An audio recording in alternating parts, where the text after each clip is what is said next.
Are you trying to start a gluten-free sourdough starter and you're so confused by all the different terms?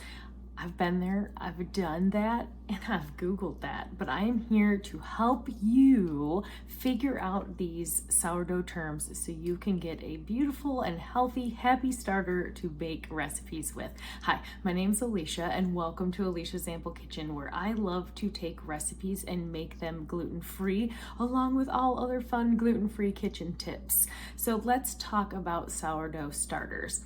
First, we have an active starter, okay? So this is a starter that has been fed and able to rise all the way to its peak before descending again, okay? So that is what an active starter is. It's bubbly, it's fermented, it is ready to go. So you could take some of this starter out of here and use it in a recipe. So if it needs an active starter or a fed starter, that's what it's talking about.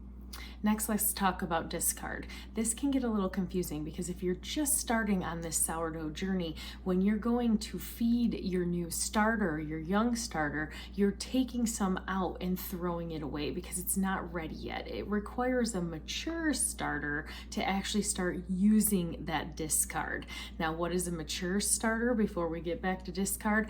That just means that it's old enough that it's doubling itself on a regular basis, not just once and then it kind of goes inactive again. It's bubbling, doubled every single day, and it's, at least 14 days old. I mean, really, my mature starter took a whole month to really get there, but I digress. Let's go back to the discard. So you have the stuff you remove off of the top and you can actually keep because it is a mature starter now, and you can use those for recipes. I love to keep mine in the refrigerator and I'll stockpile it again until I decide to have a baking spree, because I kind of do that. So it'll stay in the refrigerator, that discard, for up to a week.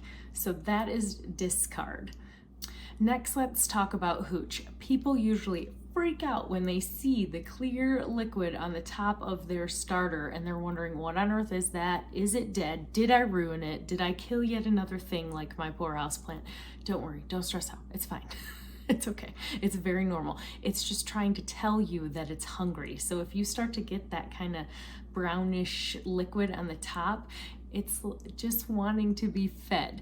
This happens a lot, especially if you have a brand new starter that you're still kind of growing to maturity.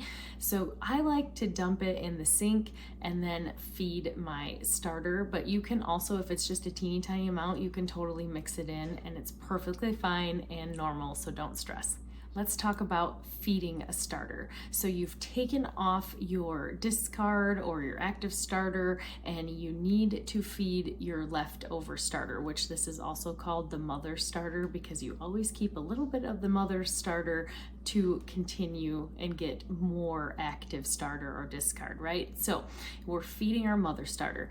I take out about a cup of discard or active starter at a time for my baking needs. And so I need to replace that with a 1:1:1 ratio because I like to use 100% hydration. That's what that's called, the amount of water that you put in it. I like to use 100%. So if I take 1 cup out, then I need to replace it with 1 cup of flour and 1 cup of water. Now the type of flour and water matter as well. I like to use sorghum and brown rice. I do half and a half, and then I like to use filtered spring water. All right, hopefully these definitions and terms helped you today on your new gluten-free sour starter journey. I promise it'll be worth it. It is some of the best tasting baked goods that I have had since being gluten-free.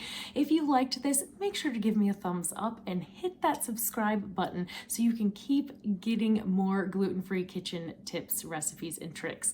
Thanks for watching.